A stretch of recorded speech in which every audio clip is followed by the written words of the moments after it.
नमस्कार। BSc second year की botany की ऑनलाइन क्लासेज में पिछले वीडियो के अंदर हमने स्व अनिश्चितता के बारे में पढ़ा था।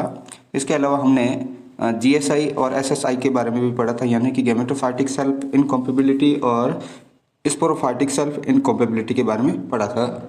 आज के इस वीडियो के अंदर अनिश्चितता का आनुवंशिक आधार के बारे में पढ़ेंगे, यानी कि जो इनकॉम्पेबिलिटी होती है उसकी जेनेटिक बेसिस क्या क्या होते हैं उसके बारे में पढ़ेंगे। तो अनिश्चितता का आनुवंशिक नियंत्रण को स्पष्ट करने के लिए दो साइंटिस्ट ईस्ट और मेंजेलस डार्फ ने विरोधी एस एलील संकल्पना दी। किस टाइप की कॉन्सेप्ट दिया था? ओपोजिशन एस एलील कंसेप्ट है जो इन्होंने प्रतिपादित किया। अब ये कंसेप्ट क्या कहता है कि इस कंसेप्ट के अनुसार जो अनिश्चितता होती है वो एक जीन कार्य की प्रक्रिया है। कैसी प्रक्रिया? जीन फिजियोलॉजिकली प्रोसेस है और इस प्रक्रिया का नियंत्रण है जो किसके द्वारा होता है? एक जीन के द्वारा होता है जिसे अपन एस जीन कहते हैं। तो जो स्व अनिश्चितता है वो किसके द्वारा कंट्रोल होती है? एक जीन्स के द्वारा कंट्रोल होती है और इस जीन्स का नाम उन्होंने क्या बताया? एस जीन नाम बताया। और इस जीन्स के बहुत सारे एलील होते हैं, जैसे S1, S2, S3 dot dot करके S4, इस तरह से जो इसके एलील होते हैं। यदि प्राकण में उपस्थित एस एलील स्त्री केसर की कोशिकाओं में उपस्थित दो एलीलों में से किसी भी एक एलील के समान है तो वो प्राकण इस स्त्री केसर पर अप्रभावी रहेगा, यानी कि वो प्राकण है जो निश्चितता नहीं दर्शाएगा, क्योंकि पॉलन ग्रेन के अंदर एस एलील प्रेजेंट है। अगर उसी के समान का एलील है जो स्त्री केसर की सेल्स में प्रेजेंट है तो इस तरह से है जो वो है जो पॉलन ग्रेन स्त्री केसर पर अप्रभावी रहेगा या अनिश्चितता दर्शाएगा। यदि जीएसआई तंत्र में यानी कि गैमेटोफाइटिक सेल्फ इनकॉम्पेबिलिटी में यदि प्रागकण में उपस्थित एलील स्त्री केसर की कोशिकाओं में उपस्थित दो एलील में से किसी भी एक एलील के समान है तो वो प्रागकण क्या करेगा? इस स्त्री केसर पर अप्रभावी रहेगा। तो जो गैमेटोफाइटिक सेल्फ इनकॉम्पेबिलिटी होती है उसके अंदर हमने पढ़ा था इस प्रकार की इनकॉम्पेबिलिटी का जो कंट्रोल है वो किसके द्वारा होता है? प्राकण के स्वयं जीन्स के द्वारा ही होता है। तो जो प्राकण के अंदर जो उपस्थित एलील होते हैं, अगर वो एलील स्त्री केसर की सेल्स में जो प्रेजेंट एलील है उससे सिमिलरिटी दर्शाता है तो वो उस पॉलन ग्रेन है वो स्त्री केसर पर अनिश्चितता दर्शाएगा। सेकेंड जो एसएसआई तंत्र या स्पोरोफाइटिक सेल्फ इनकॉम्पेबिलिटी तंत्र, तो स्पोरोफाइटिक सेल्फ इनकॉम्पेबिलिटी के बारे में अपने पिछले वीडियो के अंदर भी पढ़ा था कि इस प्रकार की जो अनिश्चितता का कंट्रोल होता है वो बीजाणुविद्धि उत्तक के द्वारा होता है, यानी कि जिस उत्तक के द्वारा पोलन ग्रेन का फॉर्मेशन होता है उसी के द्वारा इस प्रकार की अनिश्चितता का कंट्रोल किया जाता है। तो एसएसआई तंत्र में जीन S1, S2 संरचना के पौधे से प्राप्त प्रागकण, यानी कि प्लांट की जो जीनी संरचना या जीनोटाइप क्या है? S1 और S2 संरचना है से और इससे जो प्राप्त प्राकण होते हैं S1, S2, S1, S4, S2, S3 आदि संरचना के स्त्री केसर पर अप्रभावी होते हैं। तो जो S1, S2 जीनी संरचना वाले पौधे से प्राप्त पोलन ग्रेन के अंदर जीनी संरचना कैसी होती है? यानी कि पोलन ग्रेन के अंदर जीनी संरचना S1, S2 भी हो सकती है, S1, S4 भी हो सकती है और S2, S3 भी हो सकती है। तो इस जीनी संरचना वाले जो पोलन ग्रेन होते हैं वो स्त्री केसर पर अप्रभावी होते हैं, लेकिन S3, S4, S3, S5 जीनी संरचना वाले जो पोलन ग्रेन होते हैं वो स्त्री केसर पर क्या दर्शाते हैं? निश्चितता यानी कि निश्चितता दर्शाते हैं। तो आपके सामने स्क्रीन पर जो डायग्राम दे रखा है वो अनिश्चितता के आनुवंशिक आधार के डायग्राम का एग्जाम्पल है। तो डायग्राम ये है जो जीएसआई तंत्र को शो करता है और इस जीएसआई तंत्र के अंदर जो पोलन ग्रेन होते हैं वो S1 और S2 जीनी संरचना वाले होते हैं। तो पोलन ग्रेन की जीनी संरचना क्या होगी? S1 और S2, और जो स्त्री केसर होता है उसके अंदर जो जीनी संरचना होती है ओवेरी के अंदर वो भी S1 और S2 होती है। तो इस प्रकार की जीनी संरचना के अंदर S1 और S2 वाले परागकण हैं जो स्टिग्मा के अंदर उपस्थित दो एलीलों में से किसी भी एक एलील से समानता दर्शाते हैं, तो ये पोलन ग्रेन है जो इसके ऊपर अनिश्चितता दर्शाते हैं, यानी कि ये प्रभावी निश्चितता को नहीं दर्शाते हैं। डायग्राम भी है जो एसएसआई का है। एसएसआई तंत्र में पोलन ग्रेन और जो स्त्री केसर होता है उनके बीच की इनकॉम्पेबिलिटी को शो करता है। तो इसके अंदर तो इस डायग्राम में S2 और S3 जीनी संरचना वाले पोलन ग्रेन हैं, लेकिन इसमें से S3 जीनी संरचना वाले प्राकणी हैं जो इस ओवेरी के साथ या इस स्त्री केसर के साथ निश्चितता दर्शाने में सफल होते हैं। S2 जीनी संरचना वाले जो पोलन ग्रेन होते हैं वो निश्चितता नहीं दर्शाते हैं। सी जो डायग्राम है उसके अंदर दे रखा है कि जो S1 और S4 जिनी संरचना वाले जो पौधे से प्राप्त S4 और S5 पोलन ग्रेन होते हैं वो क्या करते हैं, निषेचन में सफल होते हैं।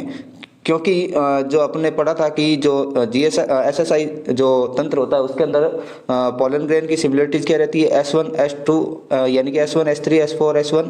तो इस तरह इस जिनी संरचना वाले जो पोलन ग्रेन होते हैं वो अनिश्चितता दर्शाते हैं, लेकिन S4 और S5 जिनी संरचना वाले पोलन ग्रेन है जो निश्चितता दर्शाते हैं।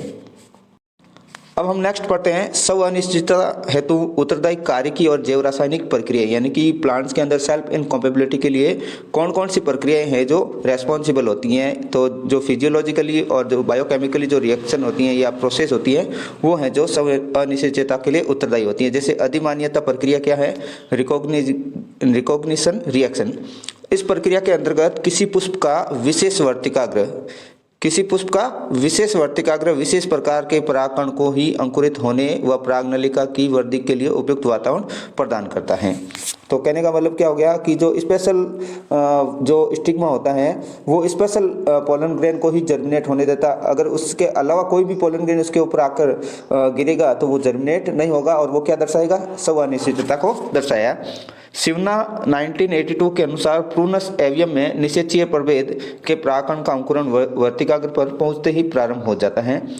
तो जो निषेचीय प्रभेद के पोलन ग्रेन होते हैं आसानी से जो वर्तिकाग्र की सरफेस पर जर्मिनेट हो जाते हैं। दूसरा जो मतलब कहने का मतलब दूसरा जो कारक है या जो दूसरी जो प्रक्रिया है जिसका नाम है असवीकरण प्रक्रिया, यानी कि कोई भी स्टिग्मा होती है वो प्रत्येक या हर एक पोलन ग्रेन को स्वीकार नहीं करती हैं। इसके अंतर्गत कुछ विशेष प्रकार के परागकणों का सरण किसी वर्तिकाग्र पहुंचते ही तुरंत प्रारंभ हो जाता है, अर्थात उसी पुष्प के ये या अनिश्चित प्रभेद के परागकणों के प्रति इनके वर्तिकाग्र अत्यधिक विकर्षण प्रदर्शित दर्शाते हैं। कहने का मतलब होता है कि सारे के सारे पोलन ग्रेन है जो निश्चितता नहीं दर्शाते हैं, स्पेशल पोलन ग्रेन ही है जो स्पेशल वर्तिकाग्र पर निश्चितता को शो करते हैं। इसके अलावा तीसरी जो प्रोसेस है, कुछ पौधे जैसे रेफेनस के परागकणों की बाह्य चोल में उपस्थित कुछ रासायनिक पदार्थों की उपस्थिति भी स्व अनिश्चितता का कारण हो सकती हैं। फिर जो चौथा बिंदु है, अंतचोल का रासायनिक संगठन भी है जो स्व अनिश्चितता को उत्प्रेरित करती हैं। इसके अलावा वर्तिकाग्र सतह पर उपस्थित या स्त्रावित रासायनिक पदार्थों का निरोधी प्रभाव भी है जो स्व अनिश्चितता को बढ़ावा देता है। इसके अलावा वर्तिका की अवरोधी प्रतिक्रिया भी स्व अनिश्चितता को उत्प्रेरित करती हैं। अब नेक्स्ट पढ़ते हैं अपन स्व अनिश्चितता का जैविक महत्व क्या है या बायोलॉजिकल सिग्निफिकेंस ऑफ सेल्फ इनकॉम्पेबिलिटी। तो जनरली जो प्रकृति के अंदर परागण की क्रिया होती है वो दो टाइप की होती हैं, self pollination and cross pollination. Self pollination को हम स्व निषेचन या स्व निषेचन भी कह सकते हैं, जबकि क्रॉस पॉलिनेशन को हम पर निषेचन भी कह सकते हैं। तो प्रकृति में स्व निषेचन और पर निषेचन के बीच पर्याप्त संतुलन बनाए रखने के लिए लैंगिक निषेचता अत्यंत महत्वपूर्ण होती हैं। इसके द्वारा पौधों में आवश्यक मात्रा में समयुग्मजी व विषमयुग्मजी लक्षणों का निर्धारण किया जाता है, यानी कि स्व निषेचन के द्वारा तो समयुग्मजी लक्षण उत्पन्न होते हैं, जबकि पर निषेचन के द्वारा विषमयुग्मजी लक्षणों का विकास होता है।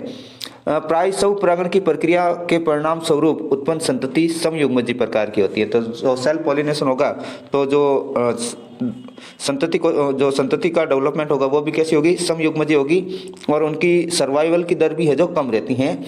लेकिन जो जिनके अंदर पर परागण होता है उनके अंदर विषम युग्मजी प्रकार के लक्षण उत्पन्न होते हैं और उनकी उत्तरजीविता भी है जो ज़्यादा रहती हैं।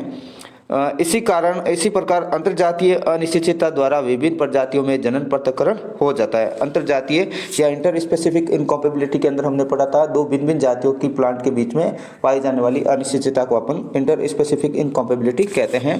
तो इनके अंदर इसके कारण है जो जनन पृथक्करण भी होता है और इसके अलावा उत्परिवर्तन और संकरण भी इसके अंदर होता है और प्रकृति के अंदर नई जातियों का निर्माण होता है।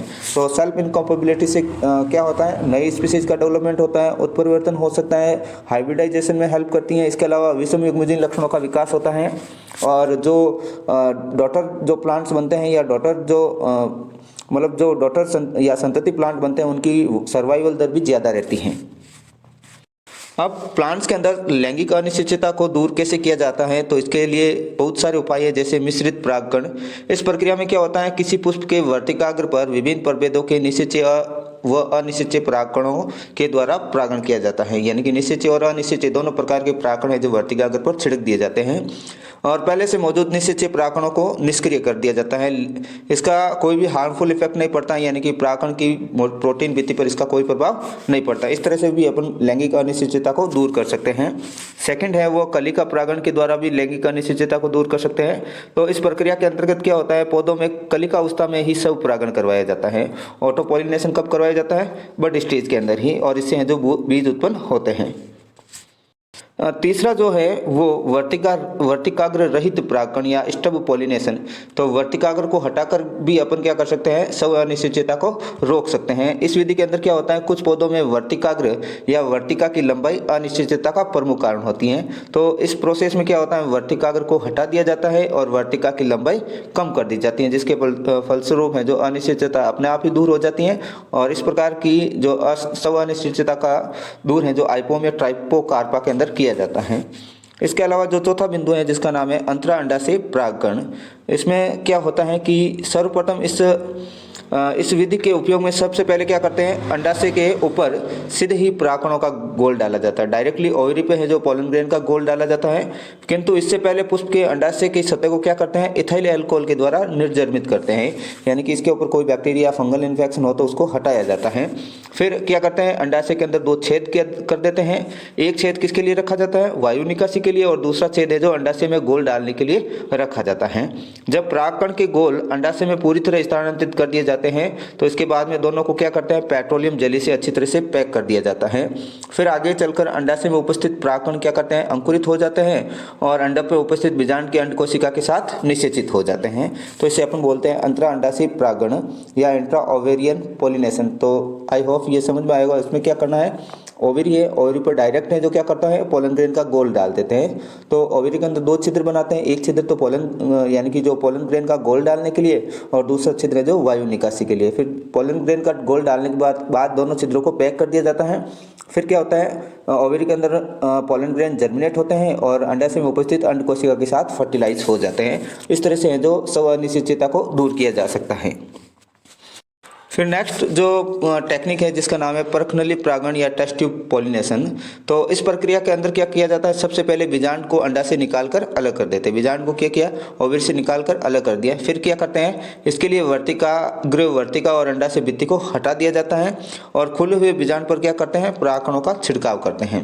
फिर आगामी चरण में क्या होता है, परागकण युक्त बीजांड का संवर्धन किसी उपयुक्त पोषण माध्यम पर किया जाता है। यानी कि जो ओव्यूल्स होते हैं उनके ऊपर पोलन ग्रेन के छिड़काव कर जाता है, फिर इनको किसी न किसी मीडियम पर उगाया जाता है। तो संवर्धन प्रक्रिया के दौरान परागकणों का अंकुरण हो जाता है और साथ में क्या होता है, बीजांड का प्रवर्धन भी हो जाता है। नेक्स्ट जो प्रोसेस है जिसका नाम है वर्तिकाग्र सतह में परिवर्तन, तो चेंज इन स्टेगमेटिक सरफेस। तो इसके द्वारा भी अपन स्व अनिश्चितता को दूर कर सकते हैं। इस प्रक्रिया के अंतर्गत क्या होता है कि वर्तिकाग्र की सतह को कुछ रासायनिक जैसे कौनका नेवेलिन ए या कुछ डिटर्जेंट पदार्थ जैसे टाइटन X100 या कार्बनिक विलायकों जैसे हेक्सेन के द्वारा है जो वर्तिकाग्र की सतह को उपचारित किया जाता है, या इनको क्या करते हैं, वर्तिकाग्र की सतह पर लगा दिया जाता है। जिसके फलस्वरूप क्या होता है, वर्तिकाग्र की जो पेलिकल लेयर होती हैं वो पूरी तरह से गायब हो जाती हैं और आंशिक रूप से या फिर आंशिक रूप से घुल जाती है और निषेचन है जो इससे संपन्न हो जाता है। नेक्स्ट जो मेथड है जिसका नाम है विकिरण के द्वारा भी अपन क्या कर सकते हैं, स्व अनिश्चितता को दूर कर सकते हैं। जैसे साइंटिस्ट जिसका नाम है ब्रूबेकर और नटराजन, और इसके बाद पांडे ने क्या किया, यदि किसी पुष्प के अंडाशय को विकिरण के द्वारा उद्भासित या एक्सपोज करें तो बीजांड और अंडाशय में क्या होती है, अनिश्चितता के लिए उत्तरदायी जीनों का उत्परिवर्तन हो जाता है। यानी जीन क्या होता है, म्यूटेनाइज्ड हो जाते हैं और बीजांड में जो निषेचन हो जाता है। यद्यपि कुछ वैज्ञानिकों के अनुसार विकिरणों से परागकणों में होने वाले कुछ अस्थायी परिवर्तनों व वर्तिका में संदमनकारी पदार्थों के निष्क्रिय हो जाने की कुछ समय बाद अनिश्चितता समाप्त हो जाती हैं। तो इसमें क्या करते हैं, रेडिएशन के द्वारा ओवेरी को ट्रीटेड किया जाता है, तो जिसके कारण है जो संदमनकारी या इनहिबिटर जो मटेरियल होते हैं वो नष्ट हो जाते हैं और इजीली है जो निषेचता शुरू हो जाती हैं। फिर जो 8वां बिंदु है जिसका नाम है वातावरण में CO2 का उच्च स्तर। तो इसके अंतर्गत ये देखा गया है कि ब्रेसिका व इसके कुछ पौधों की कुछ प्रजातियों में उच्च आर्द्रता व CO2 की अधिक वातावरणीय सांद्रता में परागकण निषेचन क्रिया के लिए सामर्थ्य प्राप्त कर लेते हैं। अगर CO2 का लेवल ज़्यादा होगा तो इजीली है जो क्या होगा, परागकण है जो निषेचनता को दर्शाएंगे। फिर केमिकल ट्रीटमेंट के द्वारा भी अपन सब अनिश्चितता को दूर कर सकते हैं। तो इसमें क्या होता है, कुछ पौधों में परागण से पूरी है जो पुष्प जड़ जाते हैं और इनमें निषेचन नहीं हो पाता है और बीज भी नहीं बन पाते हैं। तो अतः इस समस्या को उचित निराकरण के लिए चौधरी ने महत्वपूर्ण कार्य किया। तो चौधरी ने बताया कि यदि पुष्पों के पुष्पवंत को क्लोरीफिनॉक्सी एसिटिक एसिड नामक रसायन के द्वारा अगर ट्रीटमेंट दिया जाए तो एक तो पुष्प जड़ना बंद हो जाते हैं या पुष्प फ्लावर के गिरने को भी अपन रोक सकते हैं। लास्ट जो समअनिश्चितता को दूर करने का वो मेथड है जिसका नाम है प्रालैंगिक संकरण या पैरासेक्सुअल हाइब्रिडाइजेशन। तो इस प्रक्रिया के अंतर्गत क्या होता है कि सर्वप्रथम जीव द्रव्यों को पृथक्कीकृत कर लिया जाता है, यानी कि एक दूसरे अलग कर लिया जाता है। फिर इसके बाद में क्या करते हैं, जो प्रोटोप्लास्ट होते हैं उनका आपस में फ्यूजन करवाया जाता है या संयोजन करवाया जाता है। तो जो संयोजित होने वाले जीव द्रव्य होते हैं वो कायी कोशिकाओं के होते हैं और इस प्रकार के संयोजन को अपन क्या बोलते हैं, प्रालैंगिक संकरण या पैरासेक्सुअल हाइब्रिडाइजेशन। आज की वीडियो में इतना ही। नेक्स्ट वीडियो के अंदर हम पढ़ेंगे आउट वीडियो में निषेचन के बारे में या फर्टिलाइजेशन के बारे में।